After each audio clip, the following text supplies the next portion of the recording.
Englishmen, ek tycker hemma I kväll där som ek och hemma norr I Norge. Och vi, man är kallda brothesse. Torir mother här att roinat skora om mer. Je hear stu, sælide, what each sedje. Herwild konna is min nomma. Ich mangle leid, kempe wieder kuth. On todai ich alge mine edel. Sulch ich karle laste. Min mondrichten se mer king. They is yet her witud. Swather thu sulf to me, sechen wille. Gath a weird, swa he shell. Hei dumt Erlinger, soner Olfs yngva.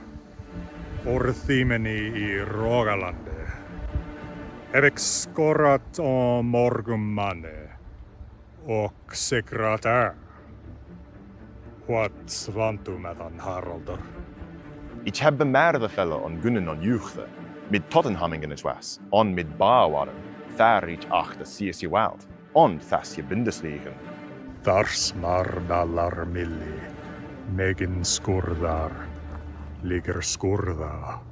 Gauts berum galla thruten. Gråter dal roedar lotre. Stent me on axelen, all on a slaaf. Går on jepled, golde je weirdet. Alles unskende aderlingas raft to habban. Thonne hond wereth förkort fänden. Och till mots. Ameta. Mjukordum fram thurdu. Med svorgylisorva sjaulandrekaranda. Glum de allerthons ylar ekthings. Hethens väggar gnots flaut. Nos vernesio. Norregar saman foru. Exkorre ther a holmgångu. Lamon ich not what to quist. Homgongen. Thu wilt mid me ut on tha sa feren? Ich weneth at thu swimmen wolde. Sulche thu beewulf ware. Nej, att ganga och holm är att väga. Jag snås vitt vägum. Alla, thu wilt anwi fechten. What? Anwi. Einvi. Ja, einvi vänner. Je winnen. Fechten je tak nacht to winnen. Ja. Brott man dat så. Hver stärkast res. Äta mest I atgörves madres. Och takum upp. Knatt lek nu. Rå. The genesis of this was one of us said to the other, hey, Norway versus England, this is a huge opportunity for us to basically revisit, the Old Norse, Old English thing, the Battle of Stamford Bridge being a fun sort of basis to take off from. And we just started suggesting to each other different ways that this could go, and eventually wrote Old Norse lines on my part, Old English lines on yours, and kind of bounced them off each other and thought about, well, where would there be maybe a little bit of pushback between the two, because it's not going to be 100% understandable. I think one thing that we're also kind of assuming is that we're not really listening that much to each other's boasts. You're probably not trying to parse my little skaldic poem, like, whatever, the guy's just boasting. I think it's semi-realistic that it's toward the end where it's like, oh, hey, I'm asking you to do something, that we actually start sort of parsing each other's language. Like that, Exactly. that strikes me as sort of realistic, right? I mean, how often are you listening when someone just sits there and talks about how great they are? So this is actually an attested word for Englishmen. It must be somehow derivative of the actual English word, because Anglis doesn't mean anything in Old Norse. This has got to be kind of interestingly, actually, how they're probably hearing English, right? Because they don't have that sh fricative yet. This phrase here, so I'm not going to be able to get home this evening, for I have a home north in Norway. That's based on something in Njal Saga. There's a guy who has been at battle in Ireland, and he's with the retreating Norse forces, and some of the guys that I can't remember if it's Irishmen or Norse Irishmen who catch up to him, but he stops running and he just leans down to start tying his shoes. And his enemies catch up to him and they say, "Hey, why aren't you fleeing?" And he says, "Well, I can't get home tonight because my home's in Iceland." And I thought that was pretty rad, pretty dranger. So I threw that in there. So I'll hold this bridge and I asked you, Dare, to score on me. And this was really for me kind of like the thing that made this super fun was this word scora. Um, so it is related to English. It's actually the source of English score because there's no native ska sound in English anyway.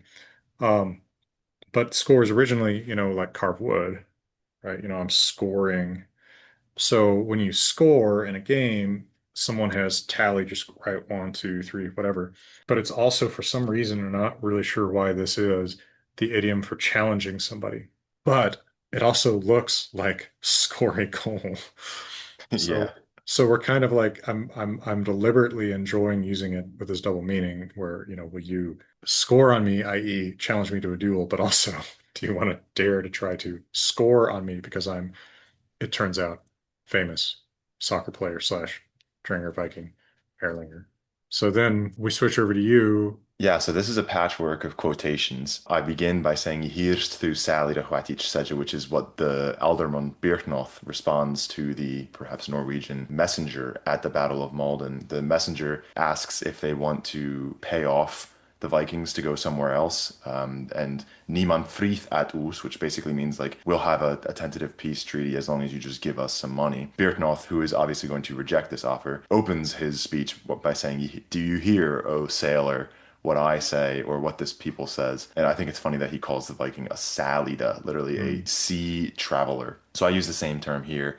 Herawalt Conna is my imagining of Harry Kane in Old English. Kane is an Irish last name, but if it had come from Old English, it would have been Conna. Okay. And then Harry really, I think, comes from the Norse Harald. Hedewald was also an Old English name at the time, which Hmm. would have become Harry. I think we consider them to have merged. When he continues and says, "Ich engla leod kempa vida kuth," that is a quotation from the Finnsburg fragment. Siaferth is a recha vida kuth, basically like a sword slinger. Hmm. And that's how he sort of introduces himself when he's challenged. When I say, "Today I defend my country land, each algie mine edel," that's again from the Battle of Malden. That's what Birknoth says. Carle, that being King Charles, you last day to you last on your leader is something that happens a lot in the Battle of Malden. They say that they're going to basically fulfill their oaths to whoever is in charge of them, and that's what he's saying he's going to do here to King Charles. Min That's cool. Mondrichten, that's what Beowulf calls Healok, and then Senarra Kuning is just the great king. This last bit here, "The is yiter witod," and what follows is a quotation from the Finnsburg fragment. I thought you would like this one because I feel like it really has the Norse spirit Oh of, yeah. there's only two things are going to happen to me today. Either I'm going to die or I'm going to live. And No, I love it. we're about to figure out which one it is. It's perfect for the scene. It's a fun Mhm. quote, and it's also a sentiment that would be pretty understandable to the Yeah. Norseman if he's really listening. When you look at the Old Norse in my lines, do you feel like it's something that a Englishman would understand? I look at most of that Old English and I think, yeah, I think I could figure that out if my native language is Old Norse. Like probably, especially if I had heard English before. Your opening address, I think, would actually be somewhat obscure. I mean, Thorir Mather, I think would make no sense. I wouldn't understand, and I think that's a pretty semantically important part of the sentence. Yeah. Atreina, I wouldn't understand. Skora, I wouldn't understand. I think it's just a couple things that are making that hard, right? It's mother as the nominative singular of man is Yeah, completely obfuscated from an English speaker, whereas it doesn't quite go the other way around. Because if you say saman, I'm still going to hear that as man, right? That so goes into my so like, oh, that's man because it's just the accusative, but you're using it as the nominative. Like it sounds meaningful to me. So I actually think that maybe in a few of those cases, a Norseman has a slightly easier time understanding an Englishman than vice versa.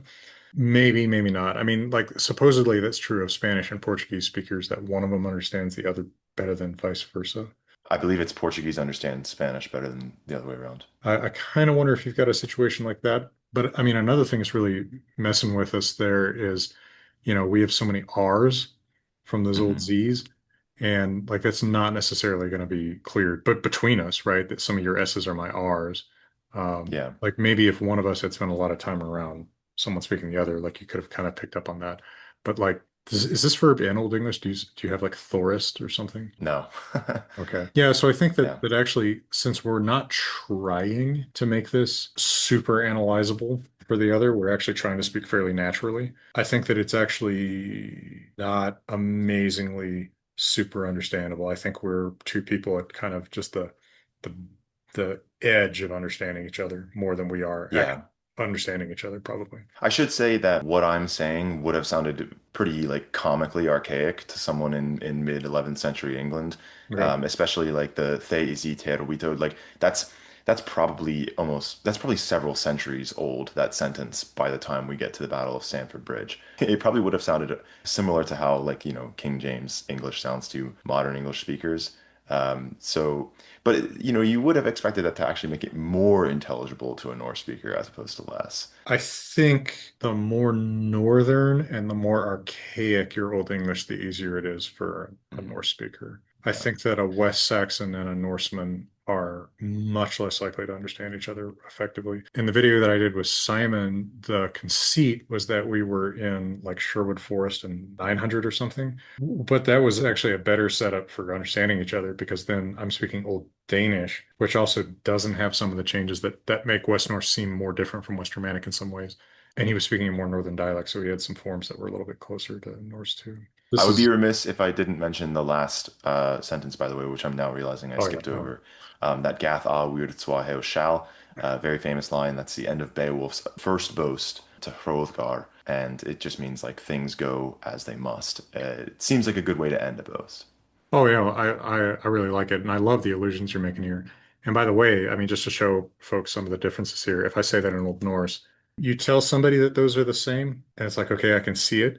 I don't know if under pressure, hearing someone speaking the other that you would recognize. This does strike me as being intelligible. I mean, if you would you mind saying it out loud real quick? Gengre urður swahon skal. I think, especially if they knew that line in Old English, I think they would understand what you're saying. It helps that Old English has two forms of to go, and here it's gone, gath, but gonga, yeah, Yeah. gongan, like that's still very recognizable. Yeah, interestingly, that doesn't show up in Old Norse, but it does show up in modern Scandinavian. It also doesn't show up in Gothic, but it does show up in Crimean Gothic. So it's possible that people were saying, something like this in Gothic, something like this in Old Norse, and it was just not considered literary. All right, so then I say, and I'm using this is pretty archaic, but again, archaic from the perspective of our 1200s prose. I think this wouldn't have been super archaic in the 1000s. Hetump, I am named. Erlinger, obviously, I'm shouting out the Norwegian soccer hero, and his dad, son of Ulf Ingby. His dad's name is Ulf Inge, and he is from a town called Time in Rogaland, southwest Norway. So I went digging around to see if I could find if the name of the town was attested in Old Norse, and it is, and it's even attested in the dative. So I don't even have to reconstruct this. Sometimes with place names, you have really thin evidence. But no, that's for sure what you would have said. And it says, I have scored on many a man, i.e., both the soccer meaning and the dual meaning. Again, I find that kind of fun. And I've always won. And what were you doing meanwhile, Haraldur? I'm using the Old Norse form of your name. And of Mhm. course, we're taking this Horvarslev because Odin and Thor keep saying that to each other. Yeah, and then my response. This is what Beowulf says when he's first introducing himself to Hrothgar. He says, "Ich habe been mad at the fellow on Gunden on Jochel." That is like, I've done a lot. Kind of a good way to introduce yourself, I guess. This is from Wheatseath, when Wheatseath just lists people that he had been with. So Oh, nice. Yeah. Tottenhamingum would be the Tottenhams, but they call themselves the Spurs. But I think the Old English I like better. Tottenhamingum. Totta is a pretty common name in Old English, and so this Hmm. would be the people from the home of Tada. That's cool. I Yeah, yeah. Tottenhamingum, each was, and med Bawarum. Bawarum is my best guess at Bavarians Yeah, in it's Old tough. English. It's Yeah. tough because I mean, like we had this whole discussion about like what does this word come from? And, yeah, it's not easy to figure out actually. hmm It could be that that dweller word that you said is actually really common in Old English. It's interesting. I didn't know that it was that hard. Yeah. it hadn't Ware. occurred to me that it Hmm. was that common. Yeah, you don't see it a ton. Only like pretty vestigially here and there in Old Norse do you see it, like Romverjar or something like that. You don't see Hmm. it much. Yeah, we get rom ware as well in Oh, Old okay, English. The cool thing about this is that Old English poetry, as you know, really is remarkable in the sense that it preserves names in their natural Old English progression, oh yeah, showing that the poetry had kept those names alive in the native Old English tradition all the way up until the point of the poem. sure. So, On Ongen Theo and all those. Yeah, yeah, yeah. It's really it's one way that we know that a poem like Beowulf isn't composed by a Scandinavian is because it's using the native Old English forms and it's philologically perfect. So I tried to recreate that here with Bavarians, Ba Wadum. I When he says agree, but you just got us 10 weird comments. well, anyway, Thad each achte sees you. Wow, that's how you say like I was victorious in That's Old cool. English. I And had then I had victory's power. I had power of yeah, victory. It's I rad. had control of the victory. Rock and roll. And you would also say if you won a battle, you would say that you wowed of the Wowstow, that is the Cool. battle place. And here, since the battle place would be the Bundesliga, the Old English equivalent of Bundesliga would just be Je Bundesliga. And then I just have a straight up Skaldic half stanza I'm quoting here. So, I've been working on the prosetta, and a lot of that is just sitting down and digging into these Skaldic poems. I don't remember off the top of my head who this is even by, um, but I just thought that it was really funny in a way that it's just this guy boasting about his cool axe with gold. Just like, I don't know, this seems like something somebody might brag about. Thars mardalar mille megern hordar ligger skorda gauts berum galla thruten grotter dal roidar lotre.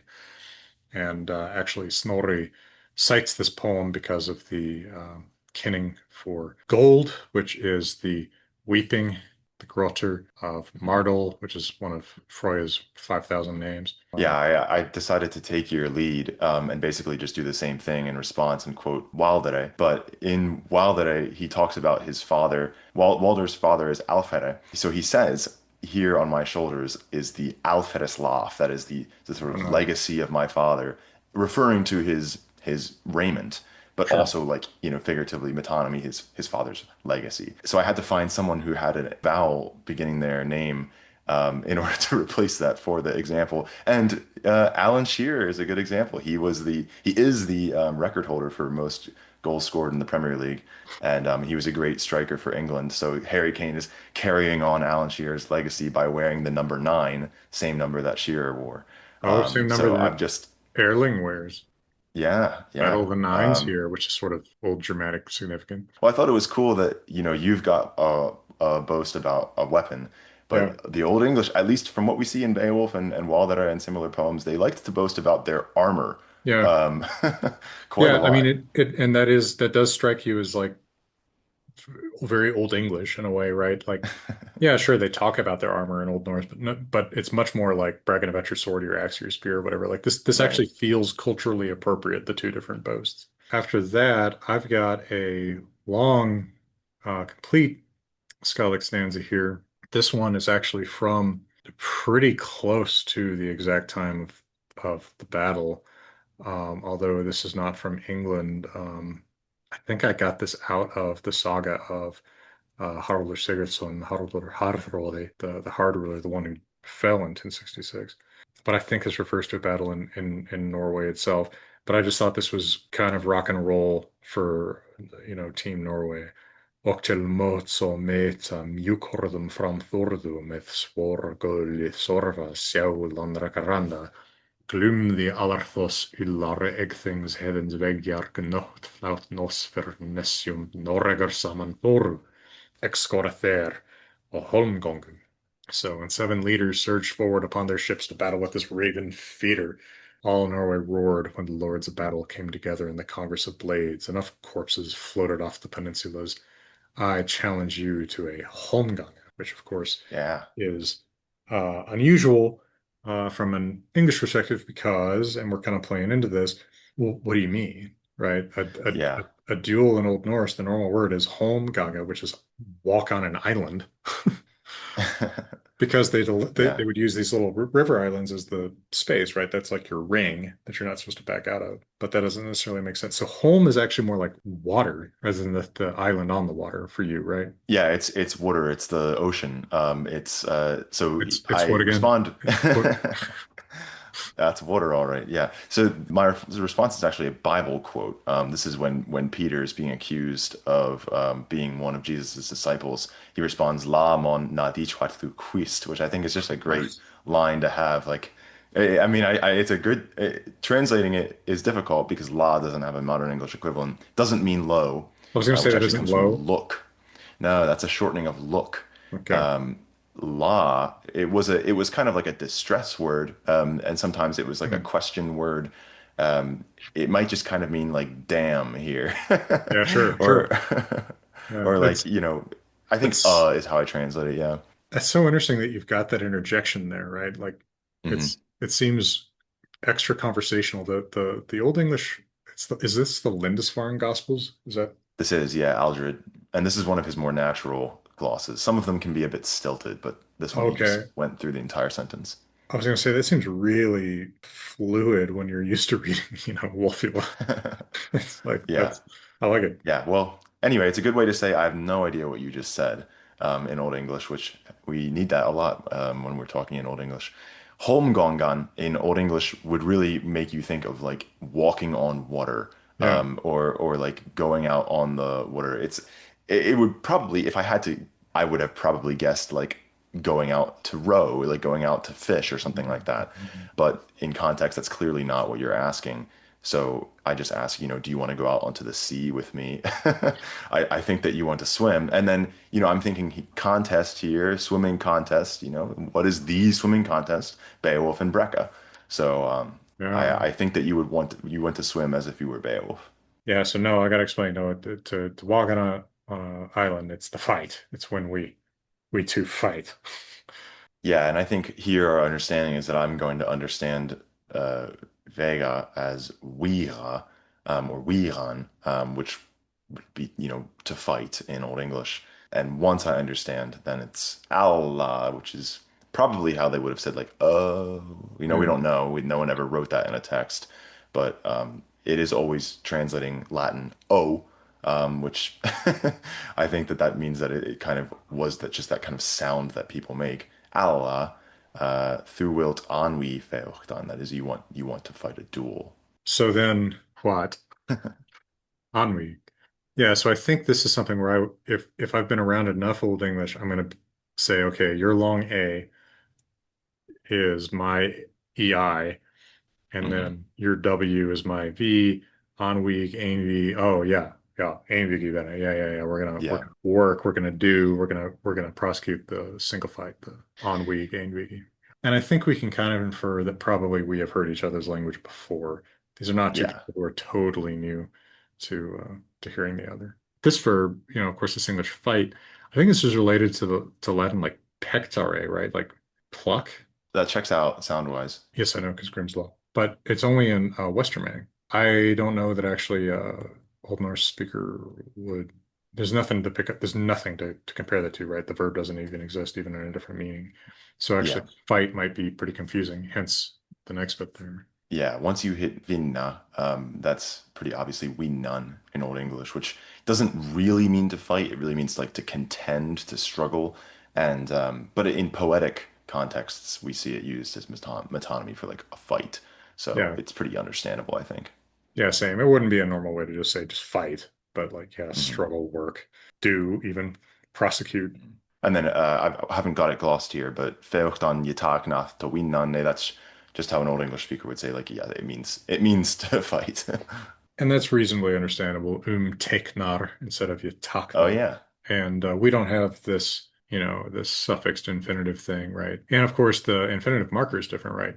Old Norse uses ot rather than to. right, right. So then I actually took much of this from a real scene depicting the Norse ball game, because of course there is a ball game, Knattleikur, which they play in the sagas pretty often. We don't really know what the rules are. It looks like it was kind of lacrosse-ish, kind of like a lacrosse hockey or lacrosse played on ice, often played on ice. So there's quite a few scenes of this in Gisli Saga, so I was reading through there looking for lines that I could use. So I took this, or a lot of this from that, brot man það sjó hver sterkastur eða mesti atkvæðismaður så tökum upp knattleiken nu. So this is actually in context in the original saga, not about how a game is starting, but how a game is ending. I can't remember the exact context, but I still thought it actually seemed kind of fun. It's like, all right, now we're going to see. Yeah, Um, that's great. and then this actually I added will take up the ball game. Um, but that is the expression for starting a ball game. We're taking it Mhm. up. So that's why I used it that way, I thought. So this is actually pretty close to natural idiom, even without being 100% a quote. I am piecing together enough. It's a mosaic of real language. Mhm. It's not made up out of whole cloth. If you want to learn more about Old English, if you're someone who has come to this from an interest in the World Cup and the historical conflicts between England and Norway or something like that, what would you tell me? Yeah, I mean, there's never been a better time to learn about Old English than right now. Just the work that people online are doing. You've mentioned Simon Roper, you've had him on your channel, Colin Goria as well. Are just on YouTube alone, so many resources. Anything that you're going to see relating to Oswald Bera, that's a great place to start. Great book to get if you know nothing about the language. Mine is right there, that green sliver behind me. From there, there's a lot of free grammars available online as well, and they're of high quality. R.D. Folk, one of the best scholars in philology in general, his grammar of Old English is available as a free PDF online that anyone can access. Colin Gorey's Substack has a link that you can access that has a long list of free resources. There's so much to learn, and it's all free and it's all available. So you picked a great time. And if you're interested in Old Norse, congratulations on your superior taste. Um, I have a textbook in Old Norse that's hypothetically going to come out from Hackett Publishing at some point in the near future. We'll see. In the meantime, I teach Zoom courses about Old Norse and the Viking Society for Northern Research, which sounds like, I don't know, something from a 19th century, weirdo explorers league, but is actually a serious scholarly society. They have a new introduction to Old Norse in 3 volumes by Michael Barnes and Anthony Falks, which is available on their website for free. University of Texas also has lessons, I think, in Old English too, but in Old Norse and Gothic. Um, and Evie Gordon's Introduction to Old Norse. If you already know what nominative means, it's still a great way to learn. But if you don't know what nominative means yet, stick to one of the other resources. All right. Well, sir, I will see you on the bridge. Yeah, on the pitch. Faria Sund.